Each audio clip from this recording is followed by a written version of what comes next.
Selamat pagi saudara, bagaimana kabar hari ini? Saya berharap kita semua tetap dalam keadaan yang baik. Saudara, puji Tuhan hari ini kita kembali berjumpa di dalam program Spiritual Life, di mana kita akan bersama-sama merenungkan kebenaran firman Tuhan. Hari ini kita akan merenungkan firman Tuhan yang terambil dari Matius 5 ayat 25 sampai 26. Saya akan bacakan ayat ini bagi saudara semua. Matius 5 ayat 25 sampai dengan 26.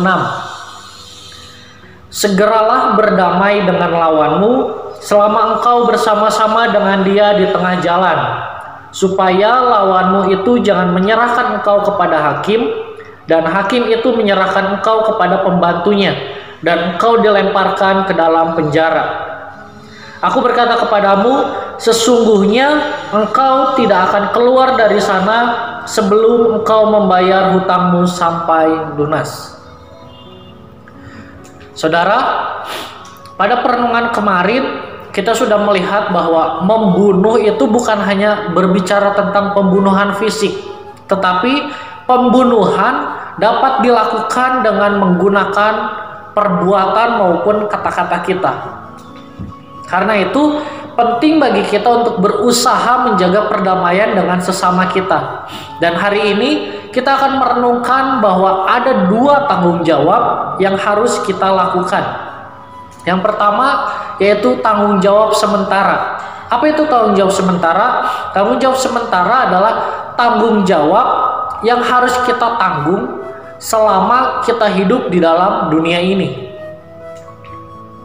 Jika pelanggaran yang kita lakukan kepada orang lain telah sangat merugikan, bahkan menyakiti orang tersebut, baik itu dalam hal tubuh jasmani, baik itu dalam hal harta maupun nama baiknya, maka kita harus bersikap rendah hati dan mengusahakan pemulihan yang adil dan damai. Di dalam ayat 25 yang telah tadi kita baca bersama dijelaskan bahwa jangan sampai lawanmu menyerahkan engkau ke dalam penjara, karena lebih baik kita berdamai dan menyelesaikan masalahnya daripada kita bersikeras dengan masalah tersebut. Sebab sia-sia saja untuk menentang hukum, karena ada bahaya kita bisa terlindas oleh hukum tersebut. Banyak orang hanya menghancurkan diri mereka sendiri karena bersikeras dengan pelanggaran yang mereka lakukan terhadap orang lain. Padahal sebenarnya masalahnya dapat didamaikan asalkan mereka mau bersedia pada awalnya. Penjara merupakan tempat yang menyengsarakan bagi orang-orang yang dijebloskan ke dalamnya karena kesombongan, kedegilan, keras kepala, dan kebodohan mereka sendiri. Dan hal yang kedua yaitu tanggung jawab rohani. Apa itu tanggung jawab rohani? Tanggung jawab rohani adalah tanggung jawab yang kita tanggung di masa yang akan datang setelah kehidupan kita di dunia ini. Firman Tuhan mengatakan bahwa pergilah berdamai dahulu dengan saudaramu. Kita diharuskan untuk bersikap adil dan bersahabat dengan semua orang. Sebab bila kita terus dalam perselisihan, maka sama seperti engkau tidak layak untuk mempersembahkan persembahanmu di atas mezbah, dan tidak layak untuk datang ke meja Tuhan. Demikian pula kematianmu nanti juga tidak layak. Jika engkau bertahan di dalam dosa ini, ada bahaya yang besar yang akan diberikan atau disambarkan murka Allah, dan penghakimannya tidak akan dapat kamu hindari atau tolak. Jika kesalahan itu ditimpakan atasmu, maka kita akan binasa selamanya. Neraka adalah penjara bagi semua orang hidup dan mati dalam kejahatan dan kebengisan.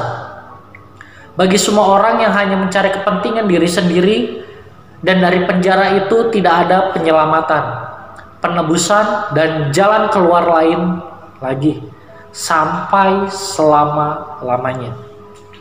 Saudara, dapat disimpulkan bahwa kita semua diharuskan untuk berdamai dengan orang lain, Mengapa? Karena sebagai orang percaya kita memiliki dua tanggung jawab, yakni tanggung jawab selama kita hidup dan tanggung jawab kekal setelah kita selesai di dunia ini. Oleh sebab itu, marilah kita menjaga hati kita dan hidup agar tetap berdamai dengan semua orang. Dengan demikian, renungan kita pada pagi hari ini, mari kita akan bersatu di dalam doa.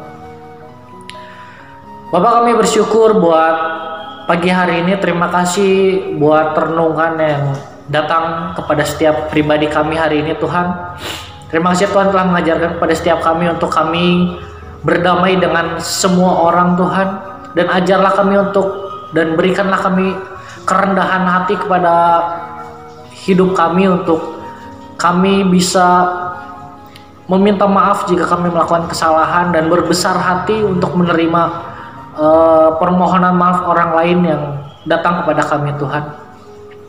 Bapak, kami juga mau menyerahkan segala kegiatan kami hari ini, segala aktivitas, segala pekerjaan apapun yang kami lakukan, Tuhan.